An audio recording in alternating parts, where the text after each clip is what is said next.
다음 세 사람 가운데 누구를 지도자로 뽑고 싶으십니까? 첫 번째 사람은 부패한 정치인들과 결탁한 적이 있고 술을 즐기는 사람이고 부인이 2명입니다. 두 번째 사람은 마약에 손을 댄 적이 있고 낮 12시까지 늦잠을 자기 일수고 역시 술을 너무 많이 마십니다. 세 번째 사람은 전쟁 영웅이고 술, 담배를 멀리하고 평생 문란한 일과는 전혀 상관이 없었던 사람입니다. 누구를 지도자로 뽑고 싶으세요? 당연히 세 번째라고 하시겠지만 이들이 각각 누구였는지 아십니까? 첫 번째와 두 번째는 위인으로 추앙받는 루즈벨트 대통령과 처칠 수상이고, 세 번째 사람은 유대인 600만 명을 학살했던 독일의 히틀러입니다. 좀 어이가 없으시겠지만 사람을 전체적으로 보지 않고 어느 한쪽만 취사 선택해서 보면 이런 어이없는 일이 얼마든지 일어날 수 있습니다. 신앙의 영역에서도 마찬가지입니다. 신앙이란 말씀에 대한 순종인데 말씀을 전체적으로 받지 아니하고 취사 선택해서 받을 때 엄청난 일이, 어이없는 일이 일어날 수 있습니다. 부자가 천국에 들어가는 것이 낙타가 바늘귀로 들어가는 것보다 더 어렵다는 말씀이나 가난한 자에게 복이 있나니, 이런 말씀만 강조하고 나머지 말씀들은 다 무시하면 어떻게 될까요? 부자는 전부 지옥의 자식들로 정죄하게 됩니다. 또 가르치기 위하여 5마디 말을 하는 것이 1만 마디 방언을 하는 것보다 나으니라, 이러한 말씀들만 편향적으로 수집하고 나머지 말씀들은 다 무시하면 어떻게 되나요? 가르치는 데에만 집중해야 되고 영적 은사는 전부 그날로 폐기 처분시켜야 될 것입니다. 어찌 보면 말씀을 안 믿는 것이나 노골적으로 왜곡하는 것보다 훨씬 더 위험한 일이 말씀을 취사 선택해서 믿는 일입니다. 이건 농담이 아니고 실제가 그렇습니다. 여러분, 인류 역사상 가장 끔찍한 비극이 무엇이었나요? 예수님을 십자가에 못 박아 죽인 일입니다. 사람이 하나님을 죽였으니까 이보다 더한 비극은 이전에도 없었고 앞으로도 있을 수 없습니다. 그러면 유대인들이 왜 예수님을 죽였을까요? 유대인 쳐놓고 하나님 모르는 사람은 아무도 없는데 왜 하나님을 섬긴다고 하는 그들이 정작 하나님 자신을 죽였을까요? 말씀을 취사 선택해서 받아들이고 믿었기 때문입니다. 당시 유대인들은 어느 한 말씀을 굳게 붙들었어요. 그리고 그 말씀과 반대되거나 또는 그 말씀에 대한 자신들의 해석과 어긋나는 말씀들은 전부 배제하고 무시했습니다. 그 말씀이 바로 오늘 우리가 본문 말씀으로 읽은 이 말씀입니다. 오늘 본문은 다윗이 성전을 지으려 했을 때 하나님이 주신 말씀이에요. 하나님은 일단 다윗의 성전 건축은 막으셨습니다. 막은 게 아니죠. 그 대신 12절과 13절 말씀처럼 네가 짓지 말고 다윗의 씨, 즉 다윗의 자손을 통해서 성전을 짓게 하시겠다고 약속하셨습니다. 나중에 보니까 그게 다윗의 아들 솔로몬을 통해서 성전을 짓게 하겠다는 약속이었는데, 오늘 이 본문 약속의 말씀 가운데서 계속 반복해서 강조되는 사실이 있습니다. 12절, 그의 나라를 견고하게 하리라. 그러니까 다윗 자손의 나라를 견고하게 하리라, 그 약속이죠. 13절, 그의 나라 왕위를 영원히 견고하게 하리라. 16절에서도 마찬가지예요. 네 집과 내 나라가 내 앞에서 영원히 보존되고 네 왕위가 영원히 견고하리라. 계속 반복해서 말씀해 주셨습니다. 다윗 자손의 나라가 영원히 견고할 것이라는 약속인데, 예수님 당시 유대인들에게 이 말씀은 민족의 희망이었습니다. 이들은 당시 로마의 식민 통치를 당하고 있었습니다. 바벨론에 의해서 다윗 왕조가 멸망된 뒤에 계속 주인이 바뀌면서 식민 통치를 당하고 있었습니다. 이러한 상황에서 유대인들은 본문의 말씀을 굳게 붙들었어요. 지금은 비록 우리가 식민 통치를 당하고 있지만 하나님이 약속하신 대로 우리 다윗의 나라는 영원할 것이다. 이러한 믿음에서 무너진 다윗의 왕조를 회복할 다윗의 자손 메시아를 기다리고 있었습니다. 유대를 식민 통치하는 로마를 정복하고 영원한 이스라엘 나라를 세울, 영원한 다윗 자손의 나라를 세울 그 메시아를, 다윗의 자손 메시아를 학수고대하고 있었습니다. 이들은 예수님의 초자연적인 능력과 말씀을 체험하면서 저분이 메시아 그리스도 맞다 확신하게 되었어요. 틀린 건 아니죠. 예수님 분명 그리스도 메시아 맞지요. 그런데 메시아는 메시아인데 그네들이 생각하는 대로의 메시아는 아니었죠. 이들은 점점 자기들이 생각하는 것과 다른 모습을 보이는 예수님이 의아해졌습니다. 급기야 예수님이 로마를 정복하기는커녕 교회에 너무나 무기력하게 체포당하자 이들의 환호는 배신감으로 바뀌었어요. 저놈이 가짜 메시아면서 여태까지 우리를 속였구나. 이러한 분노와 배신감이 저 예수라는 놈은 죽여야 돼 정죄하게 만들었던 것입니다. 가룟 유다가 그러했고 예수님 당시 군중들이 그러했어요. 제자들이 예수님을 배신했던 이유도 역시 마찬가지였습니다. 근데 여러분, 오늘 말씀만 놓고 보면 이들의 오해는 무리가 아니에요. 지극히 당연합니다. 오늘 말씀에서 하나님이 분명히 약속하셨지 않습니까? 다윗 자손의 나라가 영원할 것이라고, 그 나라의 위가 견고할 것이라고, 영원히 견고할 것이라고 분명 말씀하셨지 않습니까? 그럼 이들이 그렇게 믿는 게 당연한 거 아니겠어요? 뭐가 잘못된 겁니까? 나중에 성령을 통해 깨닫고 보니까 그 다윗 자손의 나라가 유대 이스라엘 나라가 아니고 영적인 하나님 나라였지. 그 당시 사람들이 그걸 어떻게 알겠어요? 오해하는 게 너무나 당연하지요. 그런데 우리가 명심할 것은 이들에겐 이 말씀만 주어진 것이 아니었어요. 메시아에 관한 말씀은 오늘 본문에서만 주어진 게 아니었습니다. 이사야서에도 주어졌고 다니엘서에도 주어졌고 시편에 주어졌고 모세 오경에도 많이 주어졌습니다. 다니엘서에 예언된 메시아는 이스라엘 나라를 회복하는, 그러니까 유대인들이 바라는 메시아가 될 수가 없어요. 그는 모든 민족에게 하나님의 나라를 주는 메시아입니다. 또 이사야서에 예언된 메시아는 정복하는 메시아가 될 수가 없습니다. 그는 수치와 고난을 당하고 죽임을 당하는 메시아입니다. 이러한 말씀들을 다 믿었다면 절대 그렇게 오해할 수가 없겠죠. 그런데 이들은 안타깝게도 이러한 말씀은 전부 외면하거나 무시했어요. 그 말씀을 그대로 받아들이면 자기들의 희망이 망상이 되고 거짓이 되기 때문입니다. 그래서 이들은 자기들이 원하는 말씀만 취사 선택하고 그것만 철석같이 믿었습니다. 그 결과가 인류 역사상 가장 끔찍한 비극이었습니다. 여러분, 말씀을 취사 선택한다는 것은 그건 내 마음에 맞는 말씀만 받는다는 말이고, 그거는 결국 내가 원하는 대로 말씀을 읽겠다는 말이에요. 달리 말하면 내가 원하는 하나님만 믿겠다는 말입니다. 지난주에 언급했던 거짓 선지자들, 가짜 믿음과 본질적으로 같습니다. 다윗이 도피 생활할 때 다윗을 추격하던 사울 왕이 용변을 보기 위해서 어느 동굴 안으로 들어갔는데 하필이면, 원수는 외나무 다리에서 만난다고, 하필이면 그곳이 다윗과 600명의 부하들이 은신하고 있던 동굴이었어요. 사울을 본 다윗의 부하들은 이때 예언의 말씀을 인용하면서 빨리 사울을 죽이고 그 말씀을 성취하라고 다윗을 다그쳤어요. 사무엘상 24장 4절에 적은 것처럼 내가 원수를 네 손에 넘기리니 네 생각에 좋은 대로 그에게 행하라 하신 말씀을 이룰 날이 드디어 오늘입니다. 다윗을 다그쳤어요. 이들은 사울을 죽이는 것이 그 말씀을 성취하는 길이라고 확신했어요. 그 말씀에서 언급하는 원수가 곧 사울 왕이라고 철석같이 믿었습니다. 왜 그랬을까요? 그게 자기들이 원하는 것이었기 때문입니다.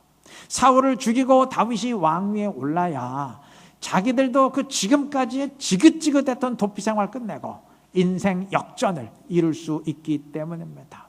사울에게 원통한 일을 당하고 쫓겨났던 그 복수심에서라도 사울을 꼭 죽이고 싶었기 때문입니다. 이들은 말씀을 자기들의 본능이 원하는 대로, 자기들에게 유리한 대로만 읽었습니다.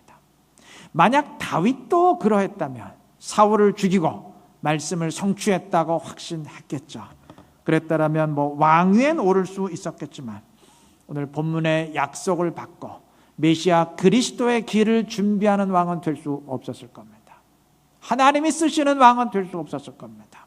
뒤집어 말하면 그가 하나님이 사용하시는 복된 왕이 될 수 있었던 이유는 말씀을 본능이 원하는 대로가 아니고 하나님이 원하시는 대로 읽었기 때문입니다. 우리 모두 마찬가지입니다. 하나님의 사랑을 강조하는 말씀들만 받고 나머지는 다 무시하면 굳이 순종의 신앙생활 안 해도 돼요. 이렇게 살건 저렇게 살건, 이렇게 믿건 저렇게 믿건 어차피 다 은혜인데 이렇게 생각하게 됩니다. 그런데 우리가 힘써 달려가서 구원의 완성을 이루어야 된다는 말씀들을 읽으면 그땐 이야기가 달라집니다. 내가 힘써 달려가는 것이 곧 은혜라는 말씀을 들으면 행함이 없는 믿음은 죽은 믿음이고 그 믿음이 너를 구원하겠느냐? 다시 말하면 구원 못한다는 얘기죠. 그런 말씀을 듣게 되면 분위기가 이상해져요. 마음의 부담을 넘어서 마음의 불안감을 느끼게 됩니다. 결론은 취사 선택이었어요. 우리를 긴장하게 만드는 말씀은 다 제쳐놓고 하나님의 사랑을 강조하는 말씀만 선택했어요. 그 결과 이제 우리에게 은혜란 나를 구원의 완성을 향해 달려가게 만드는 하나님의 인도하심이 아니에요. 그런 건 없고 아무것도 안 해도 돼요. 안 달려가도 돼요. 그냥 모든 것이 자동적으로 이루어지는 자동 코스로 오해하게 됐습니다. 이게 오늘의 현실입니다. 신실했던 요셉은 총리에 올랐고 신실했던 다윗은 강성해졌고 신실했던 솔로몬은 세상에서 가장 부유한 자가 되었고 신실했던 히스기야 왕은 죽을 병에서 초자연적으로 치유됐습니다. 이러한 사실들만 편향적으로 읽으면 예수만 믿으면 무조건 잘 되고 부유하게 되고 고생도 없어지고 성공하게 된다 이렇게 여기게 됩니다. 그런데 그렇게 기도했어도 육체의 병에서 벗어나지 못했던 바울 사도를 보면 그렇게 신실했어도 인간의 기준으로는 참 비참하게 죽었던 스데반을 보면 그렇게 신실한 교회를 이루었어도 역사상 가장 훌륭한 교회를 이루었어도 물질적으로 가난해져서 나중에 이방 교회의 헌금의 도움을 받아야 됐던 예루살렘 교회를 보면 그땐 분위기가 달라지죠. 앞에 것만 보면 환상적인데 뒤에 것을 보면 뭔가 찝찝하죠. 아무렴 잘 되고 풍요롭게 된다는 게 좋지 병들고 가난해지는 게 좋겠습니까? 그래서 나온 게 취사 선택입니다. 신실했음에도 잘 안 되고 고생한 경우는 빼고 반대로 높아지고 잘된 경우만 강조했어요. 무슨 말을 해야 사람들이 좋아하고 몰려든다는 사실을 분명히 알기에 그것을 강조했습니다. 진정한 복이란 그런 것이 아니고 하나님 자신이 우리에게 오시는 것이다. 그 얘기는 강조하지 않았습니다. 그래서 만들어진 것이 소위 기복신앙이니 번영신앙이니 불리는 쓰레기들입니다. 물론 오늘날 그렇게 노골적으로 강조하지는 않지만 그러한 기세는 한풀 꺾였지만 아직도 신앙의 성공 그리고 목회의 성공을 그러한 기준에서 판단하는 사고방식은 여전히 강력합니다. 구하라 주실 것이요 찾으라 찾을 것이요 두드리라 열릴 것이라 이런 말씀만 들으면 내가 간구하는 대로 내가 원하는 대로 다 주신다는 말 같아요. 그런데 구하여도 얻지 못함은 이런 말씀들까지 읽으면 내가 구하고 원한다 그래서 내가 바라는 대로 다 주시는 것은 아니구나 깨닫게 됩니다. 구하는 자에게 좋은 것으로 주시지 않겠느냐 이런 말씀 들으면 내가 원하는 것이 아니고 나에게 좋은 것으로 하나님이 보실 때 좋은 것으로 나에게 주시는구나 깨닫게 됩니다. 그러니까 이런 식으로 기도에 관한 말씀들을 종합적으로 판단하면 기도에 관한 온전한 신앙을 지니게 되겠죠. 그런데 문제는 인간의 본능입니다. 안 주신다는 말보다는 주신다는 말이 매력적이죠. 내가 원하는 대로 다 주신다는 말, 그건 너무나 매력적이죠. 역시 목사는 무슨 말을 해야 사람들이 좋아하고 열광한다는 걸 알아요. 무슨 말을 하면 싫어한다는 걸 알아요. 은근히 취사 선택했습니다. 어느새 기도란 주님의 말씀을 이루어 드리려는 간구가 아니고, 주님의 말씀에 나를 쳐서 순종시키려는 간구가 아니고, 내가 원하는 것을 이룰 수 있다, 이러한 간구로 성격이 변해갔습니다. 몰지각한 부흥사들은 여기에 헌금을 첨가시켰어요. 이쯤 되면 이게 목사인지 무당인지, 헌금인지 복채인지, 무슨 도박장의 판돈인지 거의 분간하기가 힘듭니다. 취사 선택한 결과입니다. 내가 원하는 말씀만 골라서 읽은 결과입니다. 그러면서도 분명 없는 말은 아니기에, 성경의 말씀이기에 왜곡된 신앙이라고는 깨닫지 못합니다. 오히려 말씀 중심의 신앙을 지녔다고 확신합니다. 성경이 말씀했잖아, 자신만만합니다. 여러분, 말씀을 붙든다고 자동적으로 말씀 중심의 신앙 되는 거 아닙니다. 내 목적을 위해 휘두를 수 있는 말씀뿐만 아니고 나를 찔러 쪼개는 말씀까지 다 붙들어야 그게 말씀 중심의 신앙입니다. 달리 말하면 말씀을 내가 원하는 대로가 아니고 하나님이 원하시는 대로, 하나님이 말씀하시는 대로 믿고 붙들어야 그게 말씀 중심의 신앙입니다. 진정한 말씀 중심의 신앙을 지니시기를 바랍니다. 그래서 내가 원하는 대로가 아니고, 내가 원하는 대로 말씀을 쳐서 복종시키는 게 아니고, 말씀에 의해 나를 변화시키고 말씀이 원하는 대로 내 삶을 살아감으로써 주님을 기쁘시게 하고 그 영광을 더 충만히 드러낼 수 있는 복된 우리 모두가 되시기를 바랍니다. 모세는 이스라엘 백성들이 앞으로 약속의 땅 가나안에 들어간 뒤에 이를 선포했어요. 신명기 12장 10절 보시면, 여호와께서 너희 주위의 모든 대적을 이기게 하시고 너희에게 안식을 주사 너희를 평안히 거주하게 하실 때, 그러니까 대적들을 다 이기고 편안히 거하는 안식을 주시겠다는 약속이죠. 그리고 그 다음 11절 보면, 너희는 너희 하나님 여호와께서 자기 이름을 두시려고 택하실 그곳으로 내가 명령하는 것을 모두 가지고 갈지니 곧 너희의 번제와 너희의 희생과 등등입니다. 그러니까 하나님이 특별히 택한 곳에서 이스라엘이 번제와 희생 제물을 지니고 예배하게 될 것이라는 약속입니다. 오늘 본문은 그 약속이 이루어지고 있음을 증언합니다. 이스라엘이 여호수아를 필두로 가나안에 들어가서 대적들을 격파했지만 완전히 격파시킨 것은 아니었어요. 그것은 다윗 왕 때 이루어졌습니다. 본문 1절이 그것을 증언합니다. 여호와께서 주위의 모든 원수들을 무찌르사 왕으로 궁에 평안히 살게 하신 때 그랬습니다. 모세 예언처럼 모든 대적들을 다 이기고 편안히 거하는 안식을 누리게 되었다는 말입니다.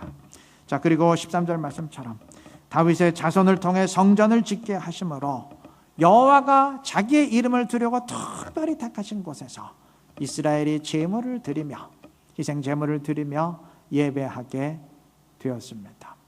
하나님이 모세를 통해 말씀하신 예언의 말씀들이 이제 이루어지고 있는 것이죠.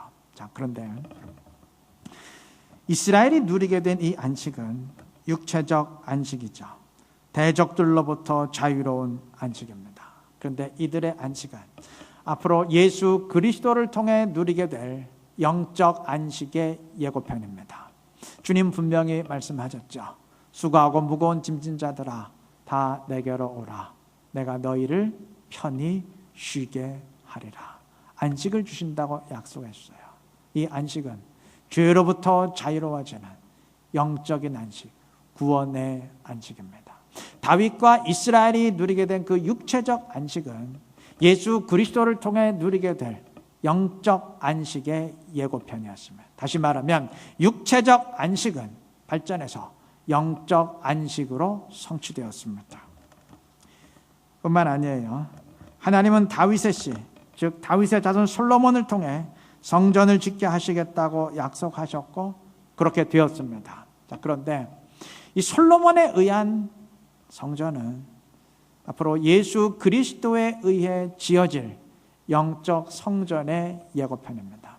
주님은 자신의 몸으로 성전을 지으셨습니다. 자세한 설명은 생략하고 예수님은 요한복음 2장 19절의 증언처럼 이 성전을 헐어라, 내가 사흘 만에 다시 짓겠다 말씀하셨고, 그 다음 21절의 증언처럼 그는 자신의 몸으로 성전을 새롭게 지으셨습니다. 그는 십자가 죽음과 사흘 만에 부활을 통해서 성전의 목적인 죄사함의 제사를 완성하심으로 성전을 새롭게 지으셨습니다. 그러니까 다윗의 자손 솔로몬에 의한 성전은 다윗의 자손 예수 그리스도를 통해 지어지는 영적인 성전의 예고편입니다. 다시 말하면 눈에 보이는 물리적 성전은 예수님의 영적 성전의 예고편이었고 그것에 의해 완성되었습니다.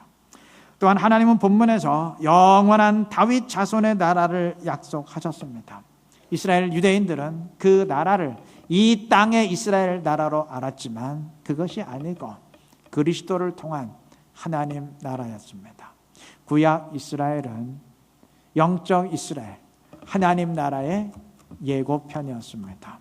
이처럼 눈에 보이는 육체적인 안식, 눈에 보이는 물리적인 성전, 눈에 보이는 혈통적 이스라엘은 영적인 안식, 영적 성전, 영적인 하나님 나라의 예고편이었습니다. 다시 말하면 하나님의 역사는 이처럼 물리적 차원에서, 육적인 차원에서 영적인 차원으로 진행하고 발전하였다는 말입니다. 이것이 하나님의 역사고 우리 신앙의 역사 역시 반드시 이러해야 됩니다. 처음엔 눈에 보이는 이 교회에 들어오지만, 처음에는 이 땅에 이 교회, 이루는 교회에 들어오지만, 그러나 이곳에서 여러분들은 영적인 하나님 나라를 발견하고 그 나라를 살아갈 수 있어야 됩니다. 처음엔 물리적 풍요로움과 번성을 복이라 생각하지만 점차 영적인 복을 진정한 복으로 알고 그것을 추구하는 신앙으로 발전해 갈 수 있어야 됩니다. 처음엔 제도와 규정에 의한 율법적 신앙으로 시작했어도 점차 성령의 법에 의한 자원하는 신앙으로 변화되어야 됩니다. 이처럼 육에서 영으로, 그것이 신앙의 발전이자 구원의 완성을 향해 나아가는 우리의 과정입니다. 말씀의 취사 선택은 이게 거꾸로 될 때 일어납니다. 육에서 영으로가 아니고 영에서 육으로 퇴보할 때 일어납니다. 진정한 영적인 복이 아니고 물질적인 번영과 풍요로움이 우선실릴 때, 그걸 진짜 복으로 알 때, 하나님의 뜻이 아니고 세상의 사고방식을 우선시할 때, 영적인 하나님 나라의 법이 아니고 눈에 보이는 이 땅의 사고방식이 그게 우리의 법이 되고 그게 교회의 목표가 되고 우리 삶의 기준이 될 때, 다시 말하면 영에서 육으로 퇴보할 때, 그때 일어납니다. 이건 발전이 아니라 퇴보죠. 다윗은 온 이스라엘 왕이 된 뒤 예루살렘도 즉각 정복하고 블레셋도 격파하고 주변 나라들이 어떻게 하던 다윗에게 줄을 대려고 노력할 정도로 강성해졌습니다. 물리적으로 번영했고 풍성해졌다는 말입니다. 그런데 다윗은 그것이 이스라엘의 완성이 아님을 알았습니다. 그는 6장에서 언약궤를 예루살렘으로 옮겼고 본문의 증언처럼 하나님이 거하시는 성전을 지으려 했습니다. 이스라엘을 단지 물질적으로 풍요롭고 강성한 나라가 아니라 하나님이 거하시는 하나님의 나라로 만들려 했기 때문입니다. 그는 물질적 차원에서 영적인 차원으로 진행했습니다. 단지 물리적 선물에 만족하지 아니하고 진정한 영적인 복을 얻기 위해 추구했습니다. 그래서 다윗입니다. 우리 또한 그러해야 됩니다. 발전해야지 퇴보해서는 안 됩니다. 바울 사도는 어리석은 갈라디아 교회를 향해서 너희가 성령으로 시작하였다가 육체로 마치려느냐 책망했는데, 우리가 그렇게 되어서는 안 됩니다. 반대가 되어야 됩니다. 설령 육체로 시작했어도, 육으로 시작했어도 성령으로 마쳐야 됩니다. 설령 세상의 사고방식으로 출발했어도 하나님의 말씀으로 발전해야 됩니다. 인간의 욕망으로 출발했어도 성령의 법으로 발전해야 됩니다. 그렇게 하시기를 바랍니다. 그래서 나 자신도 새롭게 성장하고 이루는 교회도 단지 사람들이 모인 단체가 아니고 하나님이 함께 하시고 성령이 이끌어 주시는 주님의 교회를 만들어갈 수 있는 신실하고 지혜로운 우리 모두가 되시기를 그리스도의 이름으로 축원합니다.